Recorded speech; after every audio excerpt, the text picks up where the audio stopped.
राज में हूँ और ये तीर्थों का राज प्रयाग है। यहाँ पर बहुत सारे संत आते हैं। 12 साल बाद जब कुंभ लगता है, उसकी भव्यता का अनुपात इतना बड़ा होता है कि उसका अवलोकन हमारे बस की बात नहीं होती है। लेकिन जब वहाँ संत आते हैं, उनका भी अवलोकन हमारे बस की बात नहीं होती है। पता नहीं कहाँ से, पूरे भारत से और पूरी दुनिया से लगभग करोड़ों संत आ जाते हैं। 1 करोड़ 1.5 करोड़ के आसपास संत आते हैं। 45 करोड़ अनुमानतया लोग आएंगे इस महाकुंभ में, जिसमें से 1 करोड़ के आसपास संत आएंगे। ऐसे ही एक संत हमारे साथ है, ओजस्वी संत हैं, हरीश चंद्र विश्वकर्मा कबीरा जी, और बेहद ही तपस्वी हैं और साधना से अपने देश विदेश में अपनी छाप छोड़ रहे हैं और तमाम ऐसे प्रयास कर रहे हैं जिन प्रयासों को चरितार्थ करने के लिए तमाम संगठन, तमाम दल और तमाम लोगों ने पहले ही प्रयास कर लिए हैं। पूर्वोत्तर में प्रयास रत्न थे और हमारे या हम सबके गुरु कहें स्वामी विवेकानंद जी से ये प्रभावित है। उनको अपना गुरु मानते हैं, वो उनसे प्रभावित है और हम भी उनसे प्रभावित हैं। यानी कि हम दोनों के गुरु भी एक समान है। और इसीलिए हम इन चाबी वाले बाबा से इस चाबी के महत्वाकांक्षा के बारे में जानेंगे। ये चाबी कोई साधारण चाबी नहीं है। ये चाबी वो चाबी है जो आपने पतंजलि योग गुरु बाबा रामदेव जी के हाथों में देखी थी, देश के तमाम राजनीतिक दलों के बड़े बड़े दिग्गजों के हाथों में देखी थी, और देश के तमाम राजनीतिक दलों के तमाम नेताओं को सबक सिखाने वाले बाबा हजार हजार पन्नों का लेख लिख कर लोगों को दिए हैं कि इस तरह से कार्य करिए, इस तरह से नदियों को स्वच्छ करिए, इस तरह से धर्म के लिए कार्य करिए, इस तरह से संस्कृति बच सकती है। आपसे ही जानने का प्रयास करते हैं। परिचय बहुत बड़ा हो गया, लेकिन आपसे जानने का प्रयास करते हैं क्या कर रहे हैं प्रयाग कुंभ मेले में।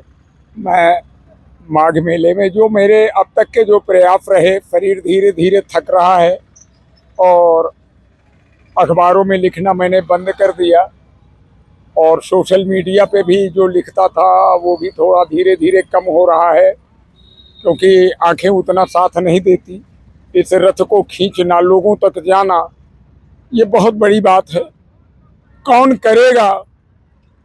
हाँ, एक माता पिता जो साधु थे, उन्होंने मुझे जन्म देकर पाल पोस कर जो शिक्षा दी और उन्होंने मुझे यहाँ तक पहुँचने का मार्ग दिखाया, तो मैं यहाँ आज आपके सामने हूँ और ये मेरे जीवन का अंतिम कुंभ साबित हो सकता है।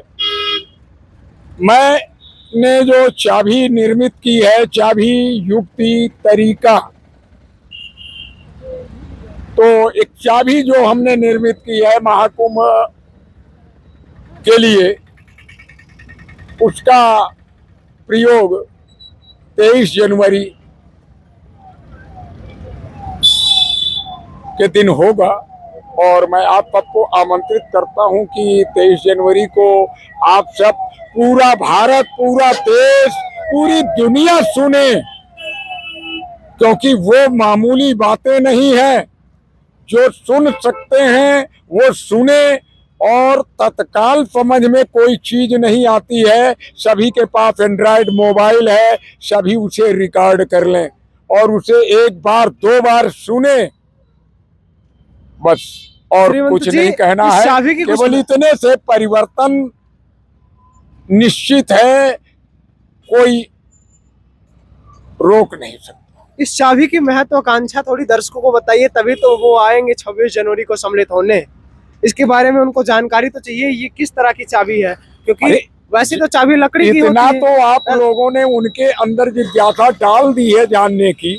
जो आ सकते हैं आए, जो नहीं आ सकते हैं वो अपने घर पे इस विषय को तो जाने, जो उनके चेहरों पे खुशहाली लाने के लिए है, जो उनकी समस्याओं को समाधान करने के लिए है, जो तमाम उन प्रश्नों के उत्तर देने के लिए है जिनके लिए कोई सही ज्ञान देने वाला नहीं मिलता। अब इसे ज्ञान की चाबी एक संत के पास क्या हो सकता है? ज्ञान की चाबी, प्रेम की चाबी, धर्म की चाबी, तो सबको मिला करके अगर एक चाबी बनाई जाए, अगर एक, जैसे योगी जी एक नारा देते हैं लोगों को, एक रहोगे तो सेफ रहोगे। अब आप ढेर हो जाओ तो शेर हो जाओ, जब इकट्ठे हो जाओ तो बड़ी चाबी हो जाएगी ना। तमाम चाबियां इकट्ठी कर लो तो ये तमाम जितनी भी छोटी मोटी समस्याएं, ये पूरा चाबी का गुच्छा है।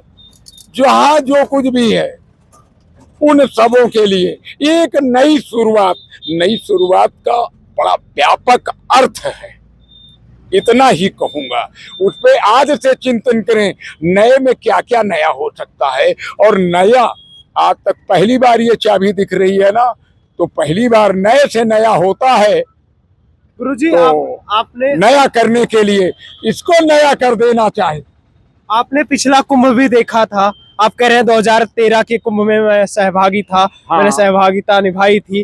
तो इस बार के कुंभ में और उस बार के कुंभ में क्या परिवर्तन आपको दिख रहा है? किस तरह की व्यवस्थाओं में परिवर्तन है? प्रभु, वो कुंभ तो भागते बीता था, चक्कर प्लेटें पर भाग गई थी इधर की उधर, इतना पानी भी गिरा था, पुल भी टूटा था, भगदड़ मची थी, कितना क्या हुआ था। लेकिन अब हिंदू हृदय सम्राट योगी जी की व्यवस्था है, हर दूसरे तीसरे दिन आकर के कुंभ का निरीक्षण कर रहे हैं। अब कहीं भी, और तब था कौन, एक एम, उसके हाथ में हिंदुओं की व्यवस्था थी, यच को एम गाइड कर रहा था। अब यच के हाथ में यच है, एच के हाथ में यच आ गया है।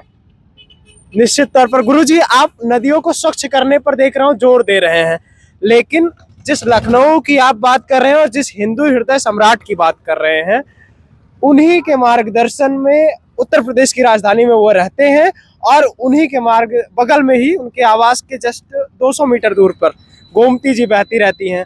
और इस समय गोमती जी को लोग नाला कह रहे हैं। स्थिति ये है कि नाले से बदतर स्थिति हो गई है और जल जीव नहीं बचे हैं। बताएंगे कि वो नाला हो गई है क्या?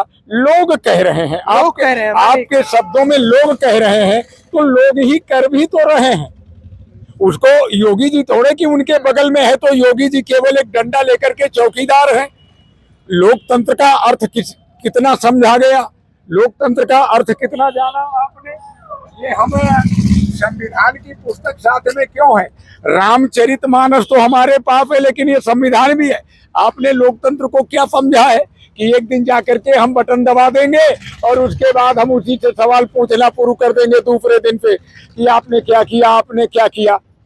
अरे कैसा बच्चा, लोग अपने घर में एक अच्छा बच्चा नहीं पैदा कर रहे हैं और अच्छा आदमी बाजार में ढूंढने निकलते हैं। अच्छा आदमी कोई फैक्ट्री का बना हुआ होता है क्या? आप ये चीज आप नहीं पूछ सकते ना। एक शख्स पूछने के लिए खड़ा हुआ है कि आपको मौका दिया परमपिता परमेश्वर ने, हर घर में बच्चे पैदा होते हैं और आप दूसरे के बच्चे को अच्छा नहीं है, अरे अपने को तो अच्छा बनाया। अगर कोई ले आया हो, अगर कोई हो तो अपने बच्चे का हाथ पकड़ करके मैदान में लेके आए कि ये मेरा बच्चा है, मैंने इसे सभ्य व सुसंस्कृत नागरिक बनाया। गुरुजी आप कह रहे थे कि आप गोमती जी को स्वच्छ करने के लिए प्रयासरत न थे पहले, उसी परिप्रेक्ष्य में आपसे जब मैं लखनऊ में था, उसी परिप्रेक्ष्य में मैं आपसे पूछना चाहता हूँ कि अब जब 7-7.5 वर्षों से देश में हिंदू हृदय सम्राट जी की सरकार है, उस समय गोमती जी की स्थिति क्या है? ये देखने में नहीं गया, मैंने केवल एक प्रश्न उठाया। जिस प्रकार आप पत्रकारिता कर रहे हैं और केवल प्रश्न उठाने के बाद आप कभी देखने उसे नहीं जाते, आप फॉलो नहीं करते। लेकिन मैं जब तक लखनऊ में रहा तब तक मैंने गोमती पे जाकर के जो कार्य करना था किया, और जब मैं दूसरे किसी कार्य में हूँ लोग उससे प्रेरणा लें या उसी से सवाल करेंगे। ये आदतें बदलनी होंगी, और वरना जिनको कुछ ज्यादा ही जल्दी है वो जल्दी समेट लें। गुरुजी अभी आप मुझे नए को, जिसे देखा ही नहीं उसे पहचानोगे कैसे भाई? बस जिसे देखा नहीं उसे पहचानोगे कैसे? अब आप अधिक बात कर रहे हैं और अनावश्यक सवाल पैदा कर रहे हैं। सवाल तो मैं करूंगा क्योंकि पढ़े लिखे आप लोग हैं, आप लोग पढ़े लिखे हैं, मैं तो अनपढ़ हूँ, मैं तो बहुत कम पढ़ा लिखा हूँ। तो सवाल तो जवाब तो हम उन पढ़े लिखे डिग्री होल्डर वालों से कि मैं पढ़ा लिखा हूँ, जो ये बात कहते घूमते हैं। मैं सवाल तो उनसे करूंगा ना कि तुम्हारे पढ़े लिखे होते हुए, तुम्हारी डिग्रियां होते हुए देश कैसा है? क्योंकि हर अनपढ़ पढ़े लिखे लोगों के ऊपर निगाह लगाता है, भैया पढ़े हैं, काबिल हैं, तो कुछ रास्ता बताइए। गुरुजी ये महाकुंभ में जो त्रिवेणी संगम है ये आपके हिसाब से अब स्वच्छ है पूरी तरह से 2013 की अपेक्षा? ये सवाल आपका बेकार का है। आप किस प्रकार के व्यक्ति से बात कर रहे हैं, पहले ये बताएं। हम यहाँ नदियों की सफाई के ऊपर बात करने, मैं पूरे मानव मस्तिष्क की सफाई की बात कर रहा हूँ, उस पर बात करिए। जब एक बार मानव मस्तिष्क सही हो जाएगा ना, तो वो सब शुद्ध करने लगेगा, किसी एक के करने पे नहीं होगा। मेन को पकड़िए ना, मुख्य को। असल में क्या है, वो असल को पकड़ना है और असल को ही एक बार ठीक कर देना है। अब उसको आप चाहे युग परिवर्तन बोलो, कोई भी नाम दे लेना, पहले काम तो होने दो। मानव मस्तिष्क को स्वच्छ करना, जैसा कोई गुरु जी का आह्वान है कि मानव के मस्तिष्क को स्वच्छ किया जाए, नदियों को स्वच्छ करना बड़ी प्राथमिकता नहीं है। का प्रयोग कर रहे हैं, कौन कोई कराना चाहता है, किसी से पूछो, वो बताता है, तुम बताता हम तो देखो हम कितने गंदे हैं। ठीक है, आप इस महानगरी कुंभ के विषय में, तीर्थों के राज प्रयागराज के विषय में और नदियों की स्वच्छता और चाबी वाले बाबा के विषय में क्या समझते हैं, अपने राय कमेंट बॉक्स में जरूर दें। विनम्रता भरा मेरा प्रणाम स्वीकार करिए। मैं गौरव विनायक हूँ, आप नेटवर्क भारत देख रहे हैं। धन्यवाद।